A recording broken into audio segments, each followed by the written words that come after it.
Roe v. Wade, U.S. Supreme Court may overturn abortion rights, leak suggests. Now, this was a leak of a draft. Let's see.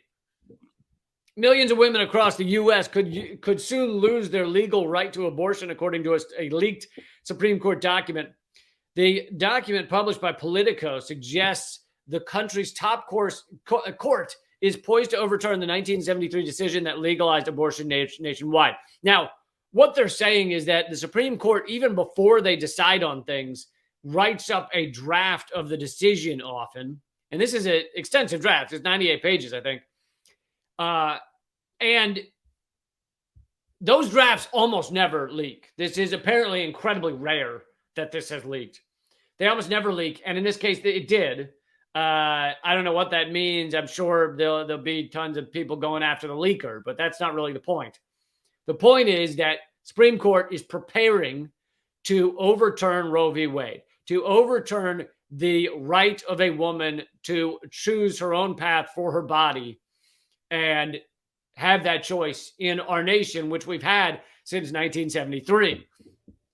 Now, I'm going to get into what some of you think in a minute because I put a poll on my locals account, and I'm going to read some of the answers to you. Now, I know not all of you agree with my take on abortion. That's fine, but I'm going to keep giving my view, as I always do. But as I've said, if you agree with someone 100% of the time, then that's probably a problem. Anyway, if the court strikes down the Roe v. Wade ruling, individual states would be allowed to ban abortion if they wish, which, of course, would be many conservative states in the United States. It is expected abortion could then be banned in almost, here's the answer, half of the U.S. states. The Supreme Court's justices are expected to issue a ruling in late June, early July. All right, so a few things we should talk about here. For one thing, there's something you should know about abortion in the United States is a ruling like this. So let's say they do overturn it, and half of the U.S. states then ban it. That becomes a ban on abortion, a ban on a woman's right to choose, essentially for poor women in red states. That's what it becomes. Maybe some middle class, and some maybe teens who don't have access to their parents' money and the ability to travel. But it's not a ban for middle class and upper class women for the most part. This will become a ban on basically poor women or women in abusive situations where they can't get away from an abusive partner. Things like that. That's what this ban will generally mean. But a lot of people now are playing the blame game, which is what I posed to you. The question I posed to you on my locals page. So I went into a whole video about this yesterday, but locals it's like Patreon, but mixed with Facebook. So that you and I can have a community where we actually discuss these things in a much better way than the much more useful way and a way that actually can build than Facebook. So if you head over to leecamp.locals.com, you'll see what I'm talking about. Like I said, a lot of it's free, so you can get a sense of it either way. But all right, let me show you the question I posed just a few hours ago on my locals.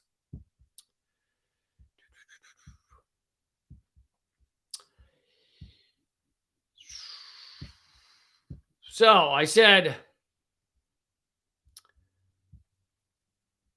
whose fault is it? A leaked Supreme Court opinion shows the court is preparing to overturn Roe v. Wade. If so, America will take another step backward toward the dark ages, working to return women to the position of broodmares for a patriarchal state. Question to everyone, who do you blame for this?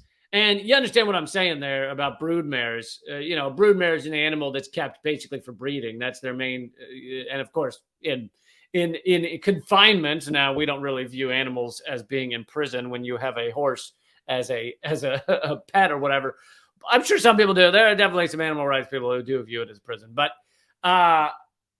But in many ways, this is, if you force women to have kids that they aren't prepared for and aren't didn't intend to have, then you are forcing them to become essentially broodmares, imprisoned people that have to have children for the men who have impregnated them in a patriarchal system. This isn't really an arguable fact. You're forcing them to do this. And let's be clear, and I know I'm not the first to say this, if men were the ones who get pregnant in our patriarchal system, then abortion would not just be legal, it would be like free and available at Walmart. You'd go in for a 3-minute thing in the corner of Walmart, and it'd be like going in to get your flu shot or something. There's no question.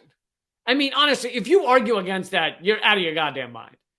In our system right now, if men who run most of our government and have run it for years, and women didn't even have the right to vote until not that long ago, until less than 100 years ago or 100 years ago, something like that.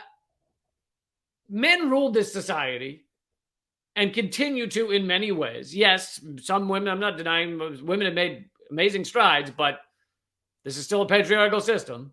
Even if you were to argue against that, just look at the goddamn numbers of the number of men that run things. Like, people will point to the one woman they see and they'll be like, look, Oprah has $1 billion, so there we go. Yeah, Oprah's like the one billionaire woman, or what, maybe 5 out of the top 20, and 10 in the top 50 billionaires. By the way, all billionaires are sociopaths. Side note. But, or they point to, she was the CEO of Raytheon or Lockheed Martin, I think Lockheed Martin, Marilyn Houston. And they go, look, a woman is a CEO of a weapons contractor. Whoop-de-dee. That doesn't mean we don't have a patriarchal system. That is a rare exception.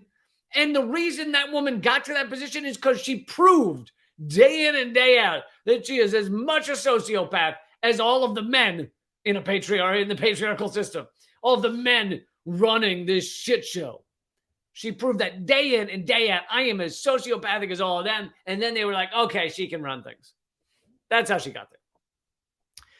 Okay, that being said, I pose the question, who do you blame for this? The overturning, the impending overturning of Roe v. Wade. And I'm going to read some of your comments, but here are the options I gave. Because I was sick of the bullshit options that are being passed around online. People are blaming Jill Stein because they say, oh, she took votes away from Hillary, and therefore Hillary lost, and therefore Trump put in a conservative in the Supreme Court. I'm about to get into how dumb that is. But to begin with, let's start with the fact that Jill Stein, if you look at the statistics, took voters from both equally, from both the Republican and the Democrat. A third of Jill Stein voters would have not voted at all if Jill Stein wasn't at all, if she wasn't in the race. A third would have voted for the Democrat, and a third would have voted for the Republican. So she did not hurt Hillary's numbers. But beyond that, let me get to some of the other things about this. Who do you blame for this? Number one, the Democrats, who could have codified a woman's right to choose under U.S. law at many points over the past several decades when they held the Senate, the House, and the presidency. The Democrats, who could have codified a woman's right to choose. That's right. If this hasn't occurred to you, you haven't heard this mentioned, the Democrats could have, with Congress, they many times over the past many years, they've run Congress, they've run the presidency, and they've run the Senate, so House and Senate of Congress. And many times, they could have put Roe v. Wade, they could have put abortion rights into law.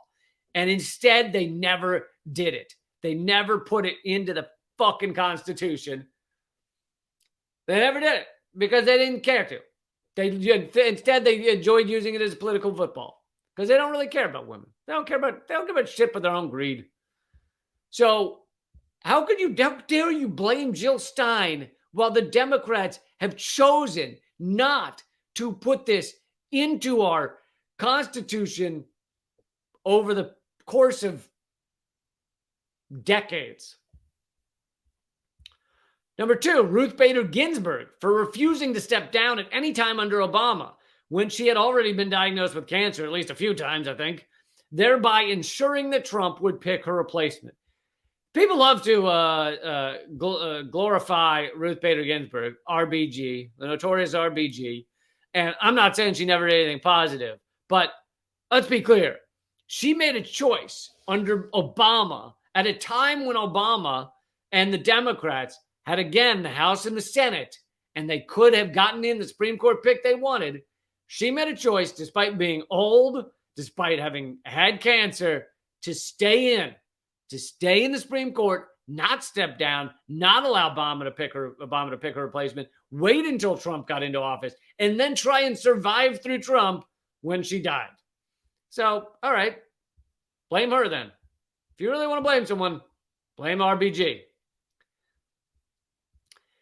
Hillary Clinton, number 3, Hillary Clinton and her machine for rigging the 2016 primary, stopping the actual popular candidate, Bernie Sanders, and therefore putting Trump in office, who then filled the Supreme Court with right-wingers. So Hillary Clinton, as you know, rigged the primary, stopped Bernie Sanders, an actual popular candidate. Bernie Sanders would have beat Trump. I mean, that's what the numbers show. Would have beat Trump. And Bernie Sanders would have picked the next Supreme Court justice. Instead, you have Hillary Clinton rigging the primary and her machine, not just her, don't worry, her whole machine, rigging the primary and thereby losing to Donald Trump because Hillary Clinton was never popular during that election. I mean, you could just look at photos. There were photos of Hillary Clinton speaking to 12 people while Bernie Sanders was playing the stadiums. It was obvious that she couldn't win and that Bernie Sanders could have. So there's another one if you want someone to blame. How about number 4, the Supreme Court for being a completely undemocratic, antiquated institution that was designed to protect the oligarchy from lower classes? Let's talk about the Supreme Court, huh? What it is, how it ended up this way. It was designed from the beginning to be a defense mechanism for the oligarchy, to make sure that if the little people were to take over Congress, were to get their representatives elected and take over Congress and pass things, the Supreme Court could still step in and defend the oligarchy. That's what it was, the ruling elite. It's completely undemocratic. The idea that it's for life is insane. I mean, that decision goes back to when people lived to like 40. Let's keep going here. I get very angry about the Supreme Court. Number 5, the Republicans for clearly hating women. I mean, not really arguable. Keep in mind, if men were the ones, I already said this, who got pregnant, abortions would be free and available at Walmart. Number 6, the Democrats for pretending to care about women while doing everything they can to protect the patriarchal state. Same as the GOP does. That's the thing, is we're pretending like these two parties are perfectly different, but in terms of action, there's almost no defense of women by Democrats. Who do you think benefits the most when you actually help working class Americans, when you actually help with childcare, when you actually help with public schooling, when you actually help pay for college? It's often poor women that benefit the most in those situations. So if the Democrats could pass some of that shit, they'd be helping women, but they don't care. They don't actually care. These are sociopaths who have convinced themselves that they're somehow, just defending what's good in the world by defending an empire that is obliterating the world. It's totally sociopathy and delusion. It's just delusional. And then I concluded with, lastly, let me know what your thoughts are. So, let's see here if I can open the comments here. Can I not open this? 1 second. Wanted to read some of the comments. Again, this is locals.com. Go to leecamp.locals.com. And for some reason, it's not. Oh. Okay, here are the comments.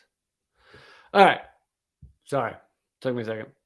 But if you go over there and if you sign up at the lowest level, it's $1.25 a week. So far less than a cup of coffee. If you sign up at a higher level, that's awesome as well. If you can't afford the $1.25 a week, then please sign up for free using the promo code Keep Fighting, all caps, one word, KEEPFIGHTING. And that will get you a free month. So sign up for free that way. All right. I wanted to read to you some of these comments real quick. Let's see. Luxic said, there is no time for blame. We need to spend effort on creating a humane, just, and compassionate healthcare system. Very true. I don't know. There's no time for blame. I think there's some time for blame. I would like to blame some people. We need to terminate the policy of profit in healthcare, and we need to abolish the profiteering in military spending. But overall, I think it's your fault. Oh, he's blaming me. Damn it. Shit. I overturned Roe v. Wade. God damn it. My bad. Linda says, I vote for number 6, the blue side of the uni party. Yes, it is a uni party. They do not care any more than the red side, or they would have done number 1, the Democrats, who could have, they would have done number 1, meaning they would have, she means number 1 like peeing. They would have pissed on it. No, I'm kidding. She means that they would have codified Roe v. Wade long before this. The Democrats could have codified a woman's right to choose a long time ago, but they were busy with war. Very true. I don't think it was just that they were busy. I think they enjoyed the political football. Lee Camp, this is Frida77, says, since I don't live in the U.S., I will abstain from voicing my opinion, but just one small observation. I have seen several examples where people who use arguments of bodily integrity and personal autonomy to criticize vaccine mandates, saying my body, my choice, in the next sentence, condemn free choice in abortion. Yes, that's very true. Many of the people who say my body, my choice, then turn around and condemn a woman's right to choose, which is kind of hilarious. Jay Mata says, Lee, I'm pro-life, so I support, by the way, pro-life is not a thing. I appreciate that if you have that stance, you enjoy using that term, but that implies that the other side is pro-death or pro-abortion for all, killing all life in the world.